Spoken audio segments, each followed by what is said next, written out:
let's say that the VLC will obviously play a video file, or let's say MP3 file. So if that MP3 file, let's say I will keep a very huge value in the MP3 file, I unload that in the VLC. And if the VLC crashes up, that will be kind of the one where I'll be really happy that the VLC has crashed. And then I will read the report that is about to be sent to the Microsoft. So as an attacker, I won't send this report to the Microsoft, because as soon as this one is sent, the team over there will know that there is some kind of vulnerability in VLC.exe. And then what they will do is that they will inform either the VLC guys, but guys, we are seeing a vulnerability in a software, patch it up. So I don't want to disclose that as an attacker. So what I will do is that I will understand how that vulnerability actually works. And if I can control, so as you see that with my A value, I was able to control the instruction pointer register, the EIP value, right? With 4141. So if rather than with A, if I can point it to a different address, okay, where my malware is already loaded, let's say for an example, my malicious payload is loaded. So my malicious payload will be executed and I will be kind of getting a control of the full operating system remotely. Okay, this is what I was trying to explain you somewhere. Let me just see. Yeah, somewhere here, like where I was telling you, okay, this is the instruction pointer, what the instruction pointer, next address will be, line number and all. So if I'm able to change that to an attacker value, let's say connect to malware server. If I'm able to change that address 414141 to a different address where my malicious code is existing in the memory, let's say connect to malware server is existing. Okay, if I'm able to point that address to that one, what will happen is that the VLC on VLC behalf, my malicious code will execute, and I will let my malicious code execute on behalf of VLC, and I'll get a total remote control of the system. Okay, so I hope this makes sense, guys. Any questions? Because this is very, very complicated. Any questions till this point?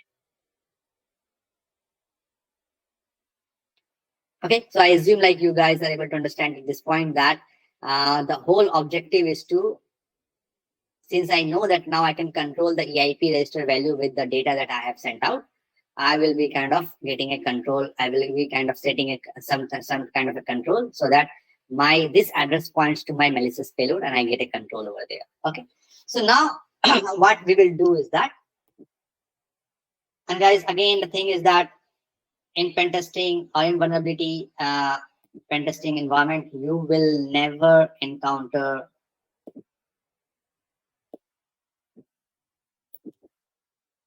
anyone explaining you the immunity debugger tool and all. Okay, I have done that just with an intention to kind of make you guys understand how things really happens in real world in the background. Okay, and I hope guys this is very, very interesting for you guys. Anyways, like if this screen is something that you are seeing for first time, I will try to explain that in layman terms as much as possible. Okay, but these are the core things that you need. These are the core tools that you need to kind of let's say also analyze a malware and also analyze any kind of a software for vulnerability. Okay, so immunity debugger, IDA Pro are few of those tools that you will need. Okay, so I hope this is interesting to you guys, and let's fire it up. Okay, so what I will do now here, when I am executing the echo server mem copy, I'm not able to see this. What I mean is this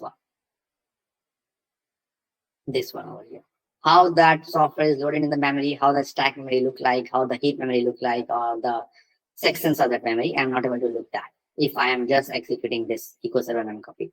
So to look that in a deeper way, what I will do is that I will use this tool, Immunity Debugger. You can also install that. It's totally free of cost.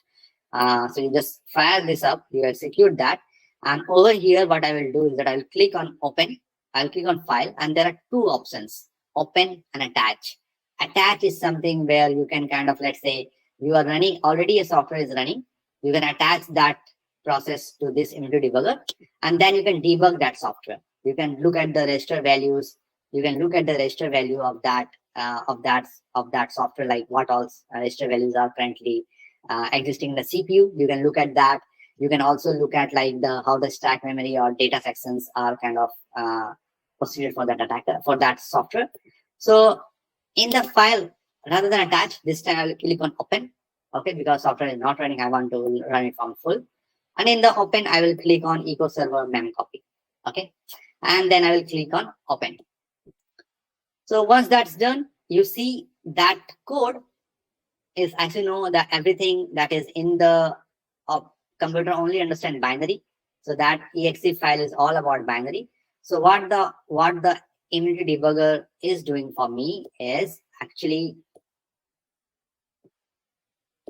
it's actually loading that binary. Okay. And then that binary, it is converting that to the assembly code over here that you are seeing right now. So this is the assembly code. So it is parsing that binary for me.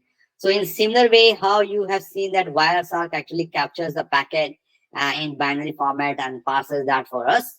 In similar way, Immunity Debugger actually is reading that binary file, echo server mem copy, and it is parsing that and is showcasing me the actual code that is running inside that. So for an example, if you see over here, I can quickly see from the function, from the instruction. So that echo mem server copy was written in C language, but I am looking that in the assembly language. Okay. So what I mean is that this is how the thing look like. So let me just write it down.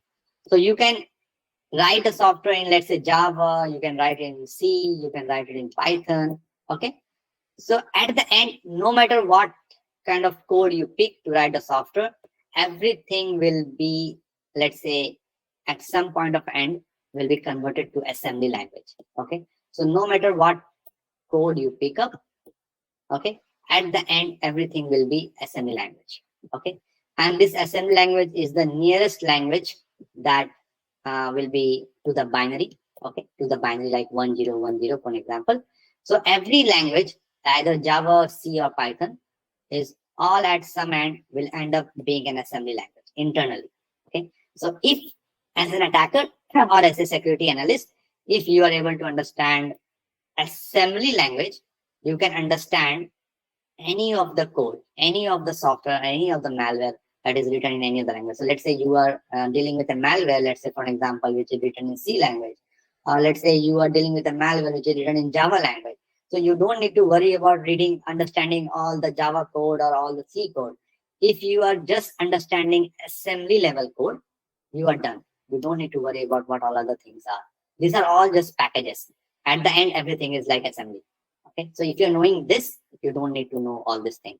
Okay. So what Debugger is doing is that it is actually showcasing that data in an assembly language. And from the assembly language itself, I can figure out what all functions are there. So one of the functions that I see that, okay, it has mem copy function. So just think of that I am an attacker and I am parsing this software, let's say VLC software. And I saw that, okay, but what all functions it is executing. I see that it is reading out mem copy function. Then it is printing certain thing internally. And then it is also utilizing this puts function. If you see put puts, let me just see if I can zoom it out a bit.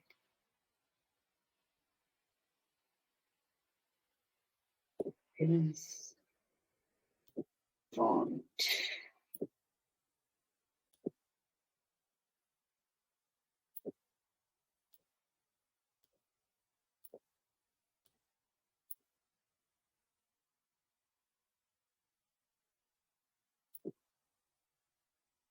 Okay, so size 7, I'll do it 9. Okay. Okay, so now I think it will be much more visible to you guys. So I see that, okay, there's a mem copy function. I see there's a printf function that is coming internally. So from here, I can say, okay, what all functions are, as an attacker, I can know what all functions are internally executing in that software. So it's mem copy, printf, and then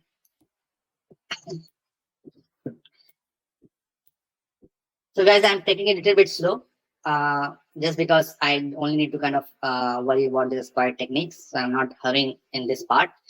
So thing is that this is a mem copy, it's a printf, the printf function, and then I see that there are other sections like puts function, and put function. Okay. So as an attacker, let's imagine this is the VLC software, and I saw, okay, what all functions are there. Okay. And now what I see that this is a gold mine for me. I see that mem copy function is being called over here. Okay. So if I go and see, if you find out that mem copy is is well known to be suspected